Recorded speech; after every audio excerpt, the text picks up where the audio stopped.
Bonjour à chacune et à chacun. Nous voici arrivés au terme de cette réflexion autour du disciple que Jésus aimait. J'aimerais lire ce passage de Jean 21, les versets 20 et 21.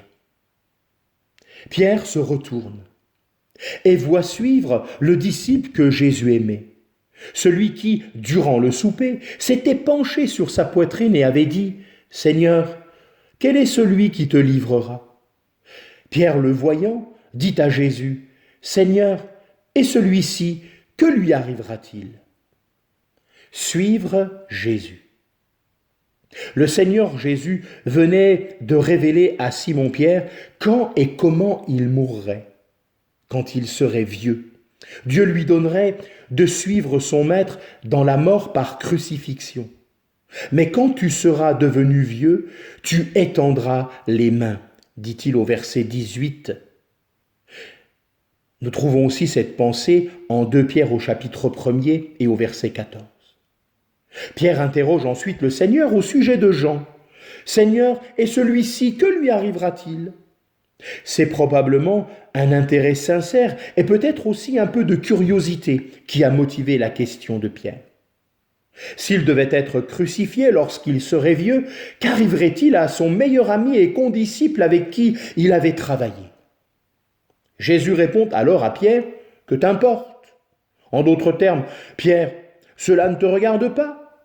Et il ajoute, toi, suis-moi. Versets 22 et 23. Pierre se retourne et voit que le disciple que Jésus aimait suivait le Seigneur. Jean suivait déjà le Seigneur et n'avait pas besoin qu'on le lui dise, comme cela était nécessaire pour Pierre. Jean avait ainsi évidemment la pensée de Christ. Certains sont restés perplexes en entendant la réponse du Seigneur à Pierre. « Si je veux qu'il demeure jusqu'à ce que je vienne, que t'importe ?» Les premiers chrétiens avaient même conçu un faux enseignement à ce sujet. Cette parole se répandit donc parmi les frères que ce disciple-là ne mourrait pas.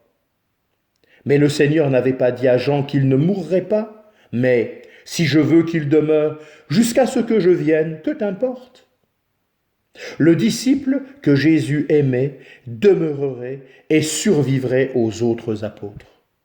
En fait, Pierre était probablement déjà au ciel lorsque Jean a écrit son évangile. Le disciple qui se penchait sur la poitrine de Christ dans la chambre haute était l'un des fils de tonnerre, selon Marc 3, 17. C'est à lui qu'ont été données les visions de l'Apocalypse. Celui qui a le sens le plus profond de l'amour de Dieu aura aussi la plus profonde appréciation de la sainteté de Dieu et du jugement à venir. Que le Seigneur nous bénisse chacune, chacun, et qu'il nous accorde sa grâce afin que nous puissions tenir ferme, que nous puissions le suivre en attendant son glorieux retour. Qu'il vous bénisse richement.